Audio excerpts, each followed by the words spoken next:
ಒಂದು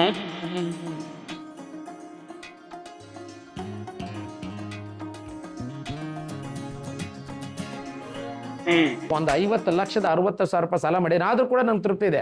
ಯಾಕಂದ್ರೆ ನನ್ನ ದೇವರಾದಂತ ಮಕ್ಕಳನ್ನ ವಿಮಾನದಲ್ಲಿ ಕರ್ಕೊಂಡು ಹೋಗೋದು ತೃಪ್ತಿ ನನಗಿದೆ. ಕರ್ತವ್ಯಕ್ಕೆ ಹಾಜರಾಗುವ ದಿನದಂದೇ ನಾವು ಒಂದು ಘೋಷಣೆ ಮಾಡ್ತೀನಿ. ಅಂದ್ರೆ ಅವ್ರು ಯಾರು ಬುದ್ಧಿವಂತರದ ಅವರಿಗೆ ಇಂಥ ಅವಕಾಶ ಸಿಗ್ಬೇಕನ್ನೋ ಉದ್ದೇಶಕ್ಕೋಸ್ಕರ ಮೇಲ್ಗಡೆ ವಿಮಾನ ಹೋಗ್ತಾ ಇದ್ದ ನಾವು ಕೆಳಗಡೆ ನೋಡಿ ಟಾಟಾ ಮಾಡ್ತಾ ಇದ್ವಿ ಅಂತ ಖುಷಿ ಪಡ್ತಾ ಇದ್ರು.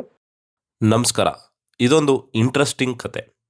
ಸಾಮಾನ್ಯವಾಗಿ ನಮ್ಮ ತಂದೆ ತಾಯಿಯನ್ನ ವಿಮಾನ ಪ್ರಯಾಣ ಮಾಡಿಸ್ಬೇಕು ಅಂತ ಕನ್ಸ್ಕೊಂಡಿರ್ತೇವೆ.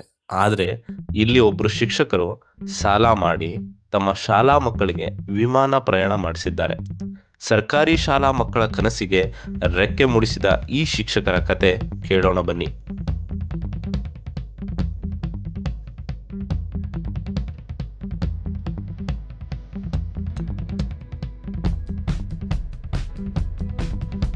ನಮಸ್ಕಾರ, ನನ್ನ ಹೆಸರು ಬೀರಪ್ಪ ಅಂತ. ಕೊಪ್ಪಳ ತಾಲೂಕಿನ ಬಹದ್ದೂರು ಒಂದು ಗ್ರಾಮದಲ್ಲಿರುವಂಥ ಸರ್ಕಾರಿ ಶಾಲೆಯ ಮುಖ್ಯೋಪಾಧ್ಯಾಯನಾಗಿ ಕೆಲಸ ಮಾಡ್ತಾ ಇದ್ದೀನಿ. ಈ ಮೊದಲು ನಾನು ನನ್ನ ಮೂಲ ಒಂದು ಶಿಕ್ಷಕ ವೃತ್ತಿ ಪ್ರಾರಂಭ ಆಗಿದ್ದು ಕನಕಪುರ ತಾಲೂಕಿನ ಆನ್ಮನಹಳ್ಳಿಯಲ್ಲಿ. ಅಲ್ಲಿಂದ ನಾನು 2010 ನಂತರ ಕೊಪ್ಪಳದ ಒಂದು ಕುಣಿಕೇರಿ ಶಾಲೆ ಬಂದೆ. ಆನಂತರ CPS ಶಾಲೆ ಅಂದರೆ ಸರ್ಕಾರಿ ಕೇಂದ್ರ ಮಾದರಿಯ ಪ್ರಾಥಮಿಕ ಶಾಲೆಯಲ್ಲಿ ನನ್ನ ವೃತ್ತಿ ಪ್ರಾರಂಭ ಆಯಿತು. ನಂದು ಮೂಲ ಸ್ಥಳ ಇರೋದು ಕೊಪ್ಪಳ ನಗರದ CPS ಸ್ಕೂಲ್ನಲ್ಲೇ. ನಾನು ಕಳೆದ ಒಂದು ವರ್ಷದಿಂದ ಅಂದರೆ ಒಟ್ಟು 13 ತಿಂಗಳು ಮಾತ್ರ ನನ್ನ ಬಹದ್ದೂರು ಸೇವೆ ಸಲ್ಲಿಸುವಂಥ ಅವಕಾಶ ಸಿಕ್ತು. ಈ ಒಂದು ಅವಧಿಯಲ್ಲಿ ಏನು ಇಲ್ಲಿಂದ ಅಂದರೆ ಮೂಲ ಶಾಲೆ CPS ಶಾಲೆಯಿಂದ ನಾನು ನಿಯೋಜನೆ ಮೇರೆಗೆ ಅಂದರೆ ಅಲ್ಲಿ ಒಂದು ಘಟನೆ ನಡೆಯುತ್ತೆ. ಸರ್ಕಾರಿ ನೌಕರರ ಸಂಘ ಚುನಾವಣೆ ಕೂಡ ಬರುತ್ತೆ. ಆ ಚುನಾವಣೆಯಲ್ಲಿ ನಾನು ಕೂಡ ಸ್ಪರ್ಧೆ ಮಾಡ್ತೀನಿ.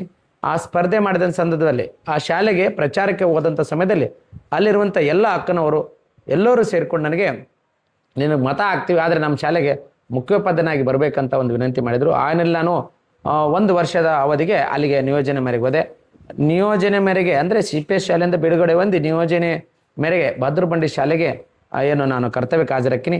ಆ ಕರ್ತವ್ಯಕ್ಕೆ ಹಾಜರಾಗುವ ದಿನದಂದೇ ನಾವು ಒಂದು ಘೋಷಣೆ ಮಾಡ್ತೀನಿ. ಅಂದರೆ ಈ ಶಾಲೆಯಲ್ಲಿ ಅಂದರೆ ಆ ವಿದ್ಯಾರ್ಥಿಗಳಲ್ಲಿ ಬಹದ್ದೂರು ಶಾಲೆ ಇರುವಂಥ 6, 7 ಮತ್ತು 8ನೇ ತರಗತಿ 5, 6, 7, 8 ಒಟ್ಟು 4 ತರಗತಿಗೆ 6ರಂತೆ ಒಟ್ಟು 24 ವಿದ್ಯಾರ್ಥಿಗಳನ್ನು ನಾನು ವಿಮಾನದಲ್ಲಿ ನನ್ನ ಸ್ವಂತದಲ್ಲಿ ಖರ್ಚಿನಲ್ಲಿ ಕರ್ಕೊಂಡು ಹೋಗ್ತೀನಿ ಅಂತ ಕೂಡ ನಾನು ಏನು ಮಾಡಿದೆ, ಆಶ್ವಾಸನೆ ಕೊಟ್ಟಿದ್ದೆ. ಅದನ್ನು ಯಾವ ರೀತಿ ಮಾಡ್ಬೇಕಂತ ಕೂಡ ಒಂದು ಯೋಜನೆ ಮಾಡಿದೆ. ಇವಾಗ ತಮ್ಗೆ ಗೊತ್ತಿದ್ದಾಗೆ ಸಮಾಜದಲ್ಲಿ ಹೆಂಗಂದ್ರೆ ನಾನು ನಡ್ಕೊಂಡು ಪ್ರತಿಯೊಬ್ಬ ಶಿಕ್ಷಕ ಅಂದರೆ ಯಾರು ತನ್ನ ಫೇವ್ರೇಟ್ ಸ್ಟೂಡೆಂಟ್ ಇರ್ತಾರೆ, ತನಗೆ ಯಾರು ಭಾಳ ಬೆಸ್ಟ್ ಸ್ಟೂಡೆಂಟ್ ಇರ್ತಾರೆ, ತನ್ನ ಕೆಲಸ ಕೇಳ್ತಾರೆ, ಅಂಥವ್ರನ್ನು ಆಯ್ಕೆ ಮಾಡೋದು ಸಹಜ. ಇದು ಶಿಕ್ಷಕ ವೃತ್ತಿಯಲ್ಲಿ ಸಹಜವಾದಿದೆ. ನನಗೆ ಚಿಂತನೆ ಉಳಿದದ್ದು ಇಲ್ಲಿ ಪಾರದರ್ಶಕ ಇರಬೇಕು. ಅಂದರೆ ಅರ್ಹತೆ ಇರುವವರು ಅಂದರೆ ಅವ್ರು ಯಾರು ಬುದ್ಧಿವಂತರದ ಅವರಿಗೆ ಇಂಥ ಅವಕಾಶ ಸಿಗಬೇಕನ್ನೋ ಉದ್ದೇಶಕ್ಕೋಸ್ಕರ ನಮ್ಮ ಶಾಲೆಯ ಶಿಕ್ಷಕರ ನಾವು ಮಾಡಿದರೆ ತಮ್ಮ ಫೇವ್ರೇಟ್ ಇರುವಂಥ ಸ್ಟೂಡೆಂಟ್ಗೆ ಅದನ್ನು ಕ್ವಶನ್ ಪೇಪರ್ ತೋರಿಸೋದಾಗಲಿ ಏನೋ ರೀತಿಯಾಗಿ ಪಾರದರ್ಶಕ ಇರಲ್ಲ ಅನ್ನೋ ಉದ್ದೇಶಕ್ಕೋಸ್ಕರ ನಾನು ಮಾಡಿದೆ. ತಾಲೂಕಿನ ಒಂದು ಹ್ಯಾಟ್ ಮುಂಡ್ರಿಗೆ ಅಂತ ಬರುತ್ತೆ, ಅಲ್ಲಿ ಶಾಲೆ ಇರುವಂಥ ಅಲಿ ಎಂಬ ಒಬ್ಬ ಶಿಕ್ಷಕರನ್ನು, ಸೋದರ ಅಲಿ ಅನ್ನೋ ಶಿಕ್ಷಕರನ್ನ ಆ ಒಂದು ಕರ್ತವ್ಯಕ್ಕೆ ನಿಯೋಜನೆ ಮಾಡಿದ್ವಿ. ಅವರಿಗೆ ಸಂಪೂರ್ಣ ಜವಾಬ್ದಾರಿಯನ್ನು ಕೊಟ್ಟೆ. ಅಂದರೆ ಕ್ವಶನ್ ಪೇಪರ್ ತರೋದ್ರು ಕೂಡ ಅವರು ತಯಾರು ಮಾಡೋದು, ಜೊತೆಗೆ ಪರೀಕ್ಷೆ ನಡೆಸೋದು, ಜೊತೆಗೆ ಅದ್ರ ಜೊತೆಗೆ ಫಲಿತಾಂಶ ಕೂಡ ನೀಡೋದು ಅವ್ರದ್ದೇ ಆಗಿತ್ತು. ಆ ಸಂಪೂರ್ಣ ಕಾರ್ಯವನ್ನು ನಾವೇನು ಮಾಡಿದ್ವಿ. ಈಗ ಕಾಮನ್ ಆಗಿ ಏನಂದರೆ ಶಾಲೆಯ ಶೈಕ್ಷಣಿಕ ಪ್ರವಾಸ ಪ್ರಾರಂಭ ಆಗೋದೇ ಡಿಸೆಂಬರ್. ನಾವು ಪರೀಕ್ಷೆ ಮಾಡಿದ್ದು ಏಪ್ರಿಲ್ 13ನೇ ತಾರೀಕು.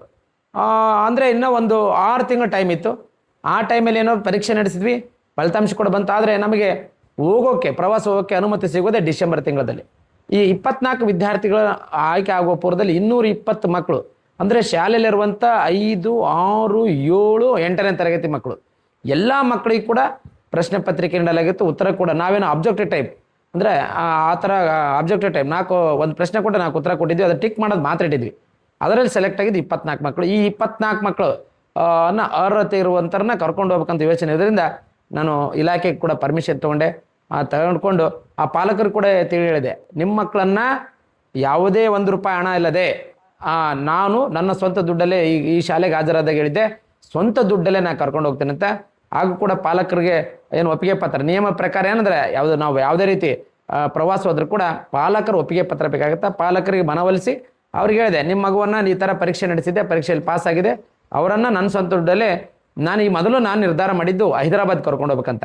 2 ದಿವಸ ಪ್ರವಾಸ ಹೈದರಾಬಾದ್ಗೆ. ಆದರೆ ನನಗೆ ವಿಮಾನ ಲಭ್ಯ ಆಗಲಿಲ್ಲ. ಕೊನೆಗೆ ನಮಗೆ ಲಭ್ಯ ಆಗಿದ್ದು ಬೆಂಗಳೂರಿಂದ ಅಂತ ಹೇಳಿದ್ರು. ನಾನು ವಿಶೇಷ ವಿಮಾನ ಕೂಡ ತೆಗೆದುಕೊಂಡಿದ್ದೆ. ಅಂದರೆ ಇಲ್ಲಿ ಈಗ ತಾವು ನೋಡ್ಬೋದು, ವಿಶೇಷವಾಗಿ ಬೇರೆ ರೀತಿ ಹೋದರೆ 4,000 5,000 6,000 ಈ ಥರ ಇರುತ್ತೆ ಆ ದಿನ ವೈಸ್, ಅಂದರೆ ಆ ಸ್ಪಾಟ್ ಬುಕ್ಕಿಂಗ್ ಜಾಸ್ತಿ ಇರುತ್ತೆ. ಈ ಥರ ಆಗೋದು ಬೇಡ, ನಮಗೆ ಒಂದು ಸ್ಪೆಷಲ್ ಫ್ಲೈಟ್ ಬೇಕಂತೇಳಿ 3.5 ಲಕ್ಷ ರೂಪಾಯಿ ಕೊಟ್ಟು ಒಂದು ವಿಶೇಷ ವಿಮಾನ ತೆಗೆದುಕೊಂಡು ಜಿಂದಾಲಿಂದ ಬೆಂಗಳೂರು ಹೋಗಿ ನಿರ್ಧಾರ ಮಾಡಿದ್ವಿ. ಅದಕ್ಕೆ ಕೂಡ ಪರ್ಮಿಷನ್ ತೊಗೊಂಡ್ವಿ. ಮಗುವನ್ನು ಪ್ರವಾಸ ಕರ್ಕೊಂಡು ಹೋದಾಗ ಸಂಪೂರ್ಣ ಜವಾಬ್ದಾರಿ ಆ ಶಾಲೆ ಮುಖ್ಯ ಶಿಕ್ಷಕರದಾಗಿರುತ್ತೆ. ಆ ನಿಟ್ಟಿನಲ್ಲಿ ಏನು ಮಾಡಿದೆ, ಸುರಕ್ಷತೆಯಿಂದ ಹೋಗ್ಬೇಕನ್ನೋ ಉದ್ದೇಶಕ್ಕೋಸ್ಕರ ಇಲ್ಲಿಂದ KSRTC ಬಸ್, ಅಂದರೆ ವಿಮಾನ ಹೋಗೋದು ಜಿಂದಾಲಿಂದ ಆಗಿದ್ರೆ ನಮ್ಮ ಬಹದ್ದೂರು ಬಂಡೆಯಿಂದ ನೇರವಾಗಿ ಜಿಂದಾಲಿಗೆ KSRTC ಬಸ್ ಕೂಡ ಮಾಡಿದೆ. ಆ KSRTC ಬಸ್ಸಲ್ಲಿ ಮಗುವನ್ನು ಎಲ್ಲ 24 ಮಕ್ಕಳು ಜೊತೆಗೆ STMCರು ಮತ್ತು ಊರಿನವ್ರು ಸೇರಿಕೊಂಡು ಒಟ್ಟು 40 ಜನ ನಾನು ಫ್ಲೈಟಲ್ಲಿ ಕರ್ಕೊಂಡೋಗಿದ್ದೆ. ಇಲ್ಲಿಂದ ನಾವೇನು ಮಾಡಿದ್ವಿ, ಚಾಲನೆ ಕೊಡೋಕ್ಕೋಸ್ಕರ ಜಿಲ್ಲಾಧಿಕಾರಿಗಳ ಕಚೇರಿ ಕರ್ಕೊಂಡ್ಬಂದ್ವಿ. ಅಲ್ಲಿ ನಮ್ಮ ಸೋದರ ಮತ್ತು ಸಂಸದರಾದ ರಾಜಶೇಖರ್ ಇಟ್ನಾಳ್ ಅವರು ಜೊತೆಗೆ ಎಲ್ಲ ಪೊಲೀಸ್ ಅಧಿಕಾರಿ, ಮುಖ್ಯ ಅಧಿಕಾರಿಗಳು, BO ಎಲ್ಲ ಸೇರ್ಕೊಂಡು ಚಾಲನೆ ಹಿಡಿದ್ರು. ಅಲ್ಲಿಂದನೂ ಕೂಡ ನೇರವಾಗಿ ನಾವೇನು ಮಾಡಿದ್ವಿ, ಮಕ್ಕಳನ್ನು ಕರ್ಕೊಂಡು ಜಿಂದಾಲ್ ವಿಮಾನ ನಿಲ್ದಾಣಕ್ಕೆ ಹೋದ್ವಿ. ಮಕ್ಕಳಿಗೆ ಈ ಥರ ಮಾಧ್ಯಮದವರು ಅನೇಕ ರೀತಿ ಪ್ರಶ್ನೆ ಕೇಳಿದ್ರು, ನಿಮಗೇನು ಏನು ಅನಿಸ್ತಾ ಇದೆ ಅಂದ್ರೆ, ಮಕ್ಕಳು ಏನು ಮಾಡ್ತಾ ಇದ್ರು, ನಾನು ಚಿಕ್ಕವನಿದ್ದಾಗ ಮೇಲ್ಗಡೆ ವಿಮಾನ ಹೋಗ್ತಾ ಇದ್ದ, ನಾವು ಕೆಳಗಡೆ ನೋಡಿ ಟಾಟಾ ಮಾಡ್ತಾಯಿದ್ವಿ ಅಂತ ಖುಷಿ ಪಡ್ತಾಯಿದ್ರು. ಅವ್ರಿಗೆ ಕೂಡ ಖುಷಿ ಏನಾಗಿತ್ತು, ನಮ್ಮ ಮುಖ್ಯೋಪಾಧ್ಯಾಯರು ನಮ್ಮನ್ನು ಉಚಿತವಾಗಿ ಕರ್ಕೊಂಡು ಹೋಗ್ತಾ ಖುಷಿ ಕೂಡ ಇತ್ತು. ಅಂದರೆ ಕೆಳಗಡೆ ನಿಂತು ಟಾಟಾ ಮಾಡುವಂಥ ಮಕ್ಕಳು ವಿಮಾನದಲ್ಲಿ ತಾವೇ ಏರಿ ಸ್ವತಃ ಅನುಭವ ಪಡಲಿ ಅನ್ನೋ ಉದ್ದೇಶಕ್ಕೋಸ್ಕರ ಈ ಥರ ಮಾಡಿದ್ವಿ. ಇದರ ಉದ್ದೇಶ ಏನಂದ್ರೆ, ಮಕ್ಕಳಲ್ಲಿ ಕೂಡ ವೈಜ್ಞಾನಿಕ ಮನೋಭಾವನೆ ಜೊತೆಗೆ ಸ್ಪರ್ಧಾತ್ಮಕ ಮನೋಭಾವನೆ ಬೆಳೀಲಿ. ಮತ್ತು ವಿಶೇಷವಾಗಿ ಬಹದ್ದೂರು ಬಂಡಿ ಗ್ರಾಮ ಕೂಲಿ ಕಾರ್ಮಿಕರ ಗ್ರಾಮ. ಇಂಥ ಬಡ ಮಕ್ಕಳು, ಸರ್ಕಾರಿ ಶಾಲೆ ಬರೋರು ಬಡ ಮಕ್ಕಳು, ಅಂಥ ಬಡ ಮಕ್ಕಳನ್ನು ಕರ್ಕೊಂಡು ಹೋಗ್ಬೇಕನ್ನೋ ಉದ್ದೇಶ ನಂದಾಗಿತ್ತು. ಅದ್ರ ಜೊತೆಗೆ ಇಲ್ಲಿಂದ ಪ್ರಾರಂಭವಾದಂಥ ಬಹದ್ದೂರು ಬಂಡಿಯಿಂದ ಪ್ರಾರಂಭವಾದಂಥ ವಿದ್ಯಾರ್ಥಿಗಳ ಚಟುವಟಿಕೆ, ಅದರಿಂದ ಅವ್ರದ್ದು ನಾಷ್ಟ ಇರ್ಬೋದು, ಅಲ್ಲಿ ಉಳ್ಕೊಳ್ಳೋದಿರ್ಬೋದು, ಊಟ ಇರ್ಬೋದು, ಅಲ್ಲಿ ಜೊತೆಗೆ ಅವರಿಗೆ ವ್ಯವಸ್ಥೆ ಎಲ್ಲ ಕೂಡ ಸಂಪೂರ್ಣವಾಗಿ ಮತ್ತೆ ಮರಳಿ ಬರುವಾಗ ಕೂಡ ರೈಲು ಮೂಲಕ ಬಂದು ಅವ್ರನ್ನ ಮುಟ್ಟಿಸುವಂಥ ಜವಾಬ್ದಾರಿನ ಹೊತ್ಕೊಂಡಿದ್ವಿ. ಅಲ್ಲಿ ಅವರಿಗೆ ವಿಶೇಷವಾಗಿ ನಾನು UT ಖಾದರ್, ಏನು ಸಭಾಪತಿಗಾದ್ರೆ UT ಖಾದರ್ಗೆ ಅಭಿನಂದನೆ ಸಲ್ಲಿಸ್ತೀನಿ. ಕೇವಲ ಬೆಂಗಳೂರು ತೋರಿಸೋದು ಅಷ್ಟೇ ಆಗಿದ್ರೆ ಅದರದಲ್ಲಿ ಮಕ್ಕಳಿಗೆ ವಿಶೇಷ ಇದ್ದಿಲ್ಲ. ಅದು ನೆಹರು ತಾರ ಇರ್ಬೋದು, ವೆಂಕಟಪ್ಪ ಗ್ಯಾಲರಿ ಇರ್ಬೋದು, ಇಸ್ಕಾನ್ ಟೆಂಪಲ್ ಇರ್ಬೋದು, ಲಾಲ್ಬಾಗ್ ಇರ್ಬೋದು.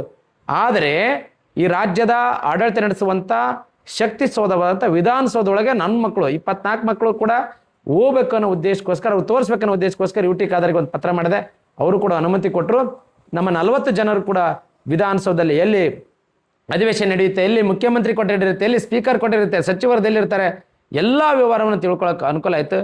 ಯಾಕೆ ನನಗೆ ಈ ಚಿಂತನೆ ಬಂತಂದ್ರೆ, ನಾನೀಗಾಗಲೇ ವಿಕಲಚೇತನ ನೌಕರ ಸಂಘದ ರಾಜ್ಯಾಧ್ಯಕ್ಷನಾಗಿ, NPS ನೌಕರ ಸಂಘದ ರಾಜ್ಯಾಧ್ಯಕ್ಷನಾಗಿ ನನ್ನ ಸಂಬಳದ ಕೇವಲ 4,000 ರೂಪಾಯಿ ನನ್ನ ಮನೆಗೆ, ಅಂದರೆ ನನ್ನ ಮನೆಗೆ ಖರ್ಚು ಕೊಟ್ಟು ಉಳಿದಂಥದ್ದು ನಾನು ಇಡೀ ರಾಜ್ಯವನ್ನೇ ಪ್ರತಿಯೊಂದು ತಾಲೂಕನ್ನು ಸುತ್ತಿ ಸಂಘಟನೆ ಮಾಡಿದಂಥ ಒಂದು ಸಮಾಜ ಸೇವೆ ಮಾಡೋಕೆ ನಾನು ಉದ್ದೇಶ ಇತ್ತು. ಅದ್ರ ಒಟ್ಟೊಟ್ಟಿಗೆ ಇವತ್ತು ನಾನು ಶಿಕ್ಷಕನಾಗಿ ಸೇವೆಗೆ ಸೇರಿದ ಮೇಲೆ ನನಗೆ ಆ ವೇತನ ಬರೋದು ಆ ಮಕ್ಕಳಿಂದ. ಆ ಮಕ್ಕಳೇ ನನಗೆ ದೇವರಾಗಿರೋದ್ರಿಂದ ಇವತ್ತು ರೈತರು ನಮಗೆ ಅನ್ನ ನೀಡ್ತಾರೆ, ಅವರಿಗೆ ಯಾವ ರೀತಿ ನಮಗೆ ದೇವ್ರಂತ ಕಾಣ್ತೀವಿ, ಹಂಗೆ ಅವರು ನಮಗೆ ಅನ್ನದಾತ, ರೈತರು ನಮ್ಗೆ ಊಟ ಮಾಡ್ಬೇಕಾರೆ.